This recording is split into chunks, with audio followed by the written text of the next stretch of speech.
Hello, Mike. And thank you. And hello, everyone else. And thank you, too, for joining Mike Coles of newliferadio.co.uk in Exeter and myself, Ron Bailey, BabelBase.com, for another episode of Broken Bread.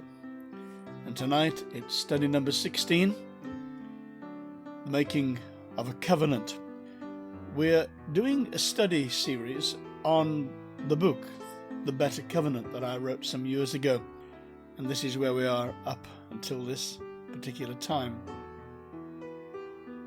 Having completed our backdrop to Abraham and his covenant, let's move forwards again in time to the Sinai Covenant.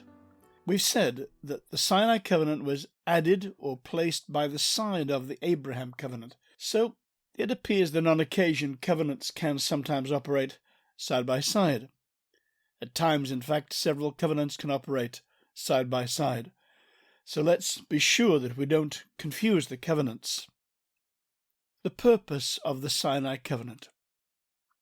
So what was the purpose or purposes of the Sinai Covenant? Well, it served as a restraint on outward sin. Where there is no revelation, the people cast away restraint. That's the real translation of Proverbs 29 and verse 18. Where there is no vision, that's to say no revelation, the people cast off restraint. But he that keepeth the law, happy is he. So it served as a restraint on outward sin and benefited individuals, families, and society. It also served to quantify or measure sin, making clear to the individual the measure or the exceeding sinfulness of his sin. In that sense, it served to show the helplessness of our human condition and the utter hopelessness of ever qualifying for acceptance with God by our own energies and efforts. It is what Paul writes in Romans chapter 7, verses 9 to 13, about the law. He said, I was alive once without the law, but when the commandment came, sin revived, and I died. And the commandment, which was to bring life, I found to bring death. For sin, taking occasion by the commandment, deceived me, and by it killed me. Therefore the law is holy, and the commandment holy, and just, and good. Has then what is good become death to me? Certainly not. But sin, that it might appear sin, was producing death in me through what is good, so that sin, through the commandment, might become exceedingly sinful. And it served, as we saw in the book of Deuteronomy, as a tenancy agreement for the tenants of God's land. The law, basically, we often call it the Ten Commandments. It's more than that. But the Ten Commandments are the 10 words. They are the core, the heart of this particular instruction that was given to the people of Israel. And in Paul's letter to the saints in Rome, he reveals that there is a wider context for God's expectations of the way that men and women should work. It's the work of the law written on the hearts of all peoples. He says this in Romans chapter 2, verses 14 and 15. For when the Gentiles, who do not have the law, by nature do the things in the law, these, although not having the law, are a law to themselves, who show the work of the law written in their hearts, their conscience also bearing witness, and between themselves their thoughts accusing or else excusing them. The other nations, as to say the Gentiles, may not have the words of the law, the specifics, but they all have the work of the law written in their hearts, and conscience bears witness to that original work of the law. Paul goes on to reveal that above all the blessings that the people of the Sinai Covenant were to enjoy, the greatest was that they had received the words of God. This is Romans chapter 3, verses 1 and 2. What advantage then has the Jew? Or what is the profit of circumcision? Much, in every way, chiefly because to them were committed the oracles of God. They had the explicit words of the law, and consequently had no excuse for claiming ignorance of God's will. In Deuteronomy 29 and verse 29, there's a really important truth that's encapsulated. This is Moses speaking to the people when they're on the threshold of entering the promised land, and he says this: "The secret things belong unto Jehovah our God, but the things that are revealed belong unto us and to our children forever, that we may do all the words of the law." God does not hold us accountable for what we don't know, unless we have chosen not to know what he has declared. If we resolutely determine not to listen to what God is saying, then we must face the repercussions of that. The explicit law made it clear what they must do, that we may do all the words of this law. Paul will later on go to make it very clear that it's not just the doing that is the sin, but it's the thinking, it's the intending, it's the target. There's another interesting phrase in Amos chapter 3, verses 1 and 2. "Hear this word that Jehovah has spoken against you, O children of Israel, against the whole family which I brought up out of the land of Egypt, saying, You only have I known of all the families of the earth. Therefore I will visit upon you all your iniquities." For those who had clearer knowledge, the consequences of their failure would be increased. The covenant people would be held accountable for all their iniquities. You can contrast this with what God said to Jonah in chapter 4, verses 9 to 11. You remember that Jonah was complaining because God had done what Jonah knew he would do. As to say, when the people repented, he left off the impending judgment. And God said to Jonah, "Dost thou well to be angry for the good?" And he said, "I do well to be angry even unto death." And Jehovah said, "Thou hast had regard for the good, for which thou hast not laboured, neither madest it grow, which came up in a night and perished in a night.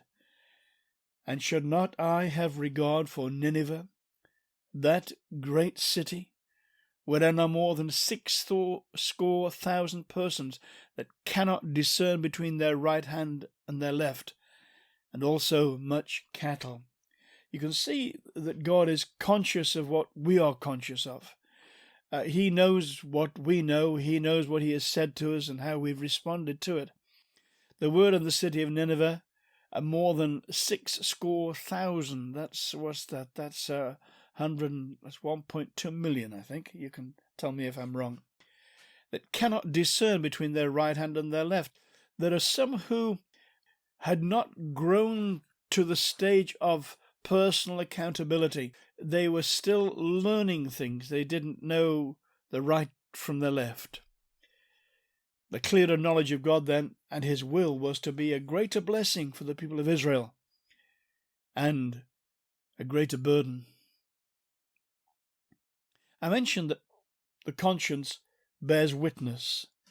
All peoples have an instinct or a moral sense. It may be almost buried under centuries of darkness, but men and women have a sense of what is fair, unless their consciences have become completely desensitized.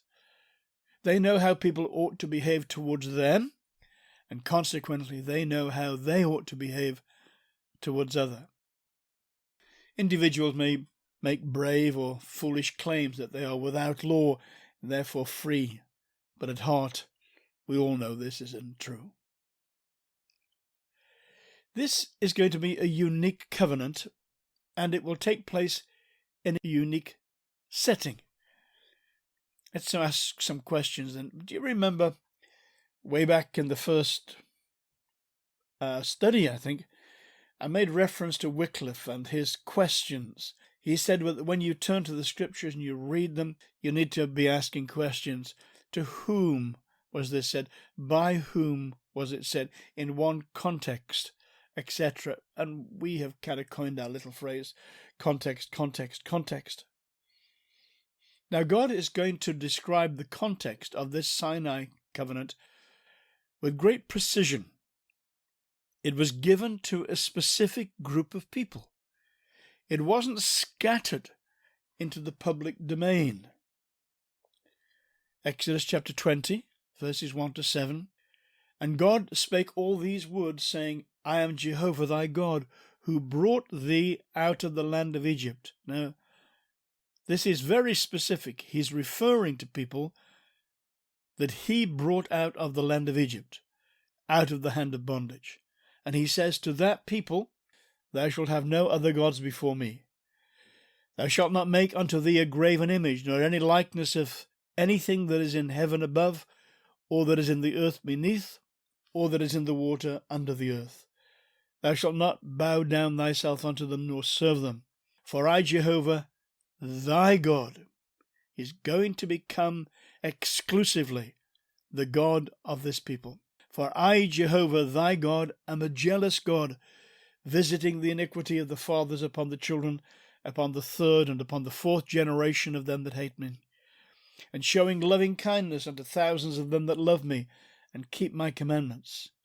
Thou shalt not take the name of, and here it is again, Jehovah thy God in vain, for Jehovah will not hold him guiltless that taketh his name in vain. So the 10 commandments, or the 10 words, were not broadcast into the whole world. They were addressed to a very exclusive group of people, God's people, God's own nation. As a result of this covenant, God, Most High, the possessor of heaven and earth, as Melchizedek had called him, would become Jehovah, Israel's God.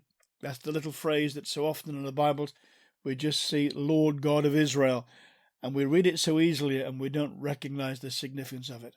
It is actually Jehovah, Israel's God. He was, as Jehovah, the God who had committed to a definite project with this people. He was Israel's God. How about this one to show the significance of the context and the exclusive nature of the things that God is saying to this people? This is Exodus chapter 20 and verse 12.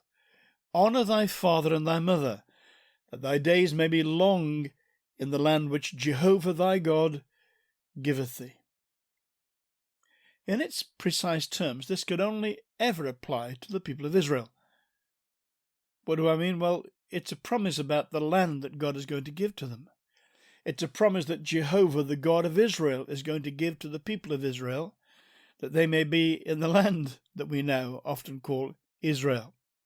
In its precise terms, this could only ever apply to the people of Israel. So does that mean that non-Israelite children have no obligation toward their parents? Not at all. But it is significant to see how Paul actually changes this commandment when he is writing to non-Israelites. Here it is. This is Ephesians chapter 6, verses 1 to 3. Children, obey your parents in the Lord, for this is right. Honour your father and mother, which is the first commandment with promise, that it may be well with you, and you may live long on the earth. The particular promise to a particular people in a particular destination has gone, and in its place we have a general promise of longevity in the earth. Then we need to recognize that the law, as we find it restated in the book of Deuteronomy, is a tenancy agreement. Deutero is second, and nomos is law. So this is the second giving, or you might say the second application of the law. The book of Deuteronomy is a tenancy agreement. This second giving of the Lord is a renewing of the covenant, with the emphasis being reminded that their conquest and the ruling of the promised land will depend upon them keeping the tenancy agreement of the Ten Commandments. This is Deuteronomy chapter 6, verses 1 to 3, 40 years after they had first signed up to the Sinai Covenant. Now this is the commandment, the statutes and the ordinances which Jehovah your God commanded to teach you, that you might do them in the land whither you go over to possess it, that thou mightest fear Jehovah thy God, to keep all his statutes and his commandments which I command thee, thou and thy son's son, all the days of thy life, and that thy days may be prolonged. Hear, O Israel, and observe to do it, that it may be well with thee, and that ye may increase mightily, as Jehovah the God of thy fathers hath promised unto thee, in a land flowing with milk and honey. Amazing promises, if the people kept to their word and kept to the covenant that they had agreed to embrace. We could pursue this covenant keeping being the basis for the conquest. We find that in the book of Joshua, but we'll just remain here at Sinai to examine its implications.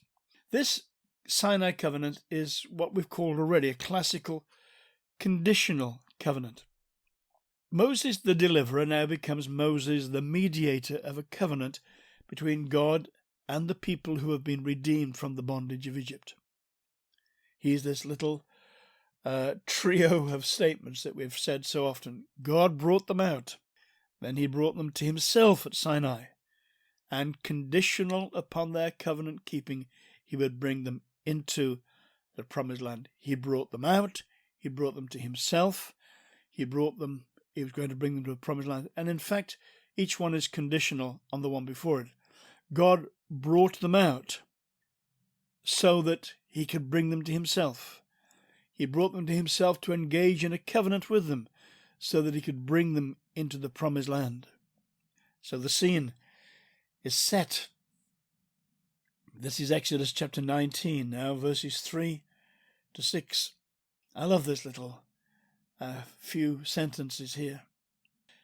And Moses went up unto God, and Jehovah called unto him out of the mountain, saying, Thus shalt thou say to the house of Jacob, and tell the children of Israel, You have seen what I did unto the Egyptians, and how I bare you on eagle's wings, and brought you unto myself. See how particular this is?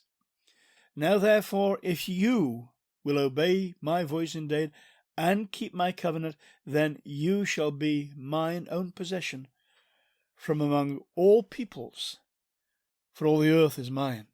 And you shall be unto me a kingdom of priests, and a holy nation. These are the words which thou shalt speak to the children of Israel. We note again that this is addressed to a people who have already experienced redemption from Egypt, and its dark history was behind them. It's no longer a threat. For the first time in living memory, this people group is genuinely free to make its own choices. Now they are free to choose their own master. And we've said that this is a classical if-then-else pattern that puts the choice into their own hands. This is always the pattern. This is a key passage again from Romans chapter 10, verse 14 and 17 to 17, where Paul says how he's just said that those who call upon the name of the Lord shall be saved. And he says, How then shall they call on him in whom they have not believed? So in other words, they have to have faith. Salvation is by grace through faith. Paul believes that the gospel is the power of God unto salvation to all who believe. How shall they believe in him of whom they have not heard? And how shall they hear without a preacher, a herald? How shall they preach unless they are sent? As it is written, How beautiful are the feet of those who preach the gospel of peace, who bring glad tidings of good things. But they have not all obeyed the gospel. For Isaiah says, Who has believed our report? And then this succinct little just a few words, but listen to it. So then, this is the conclusion of what he said. Faith then comes by hearing, and hearing by the word of God. Now, do see the clarity of this pattern here. Really, we need to read this sentence backwards. The word of God has to start. This is biblical synergy. God initiates and empowers. Then man hears and believes, and then God completes the circle by effecting the salvation. Faith comes by hearing, and hearing by the word of God. It always initiates with God. It's always completely. He is the author and the finisher of this. And in the middle of it, a man or a woman has to believe. This is Exodus chapter 24, verse 3. And Moses came and told the people all the words of Jehovah and all the ordinances.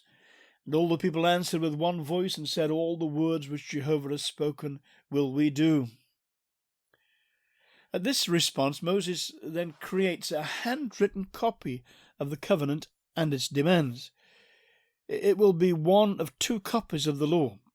The people's copy, in Moses' handwriting, this copy will become known as the book of the covenant.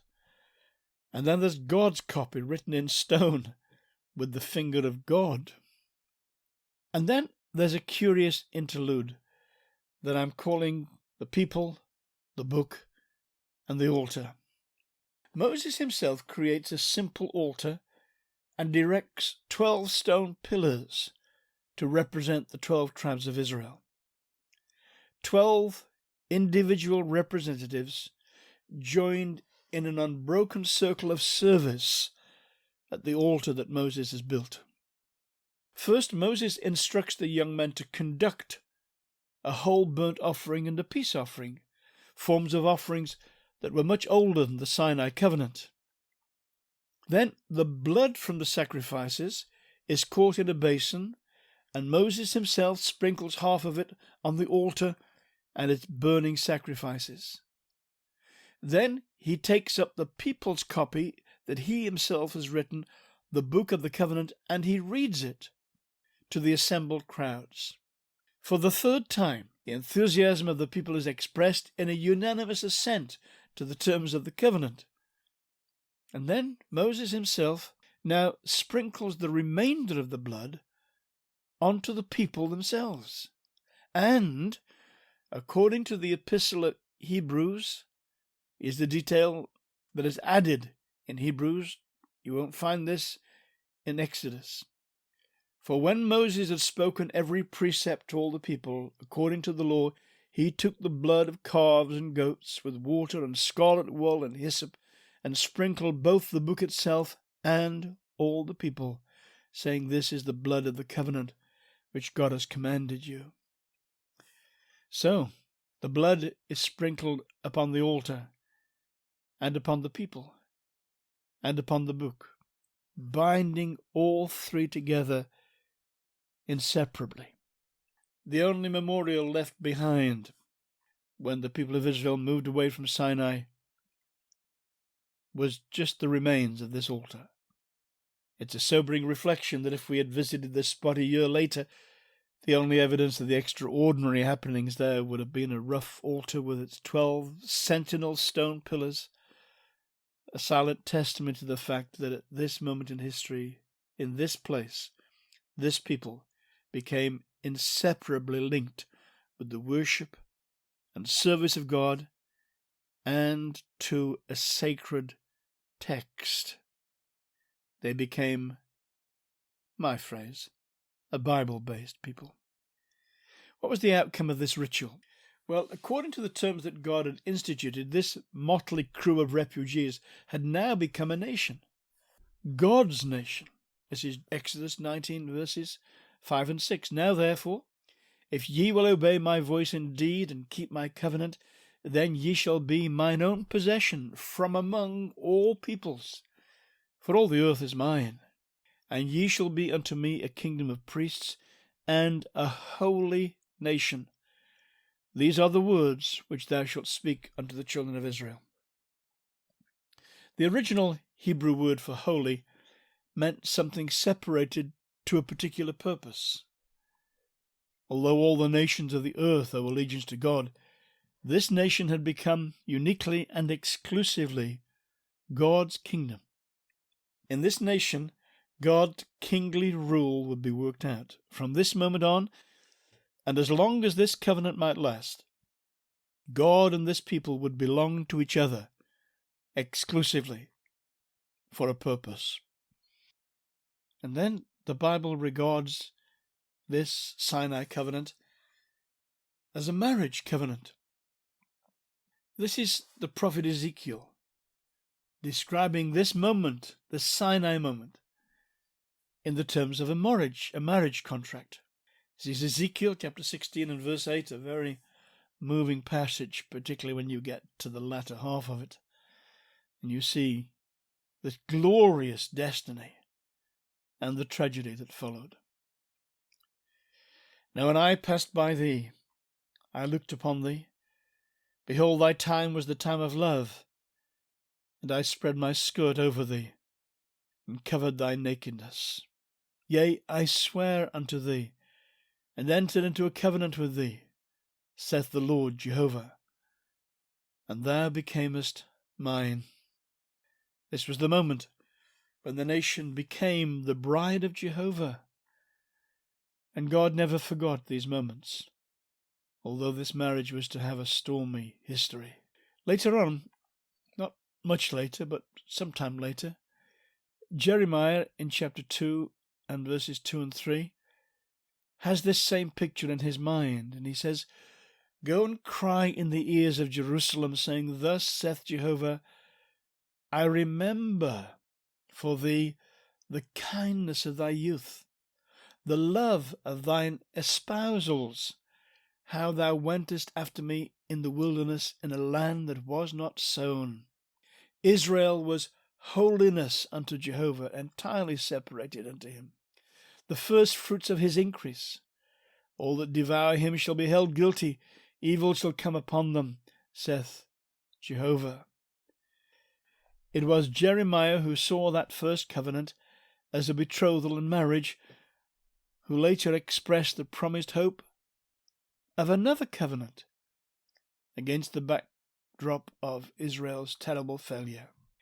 Jeremiah 31 verses 31 and 32. Behold, the days come, saith Jehovah, that I will make a new covenant with the house of Israel and with the house of Judah, not according to the covenant that I made with their fathers in the day that I took them by the hand to bring them out of the land of Egypt. Listen to this.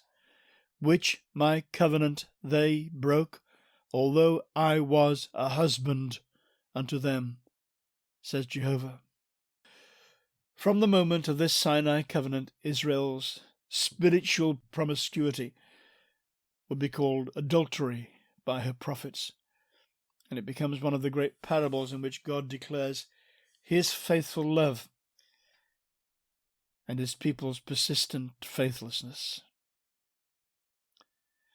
So, in chapter 5 of the Better Covenant, we saw that the Sinai Covenant, or the Ten Commandments, was a local application of a universal moral law. Only the nation of Israel signed up to this particular expression of unchanging devotion and morality, but in every time and nation, mankind has known the truth of these principles upon which these commandments hang. We may not be able to quote the Ten Commandments, but the work of the law is written in the hearts of all mankind everywhere. And we saw that by the terms of this covenant, that God and Israel were joined as in a marriage, and Israel's betrayal of the covenant was spiritual adultery. What a glorious prospect! What a wreckage this marriage became. It really is a tragic story. The story of God's broken heart and a broken marriage. And we'll leave it there for this study. trusting in the will of God to see you same time, same place next week as we continue these studies. God bless you. Goodbye.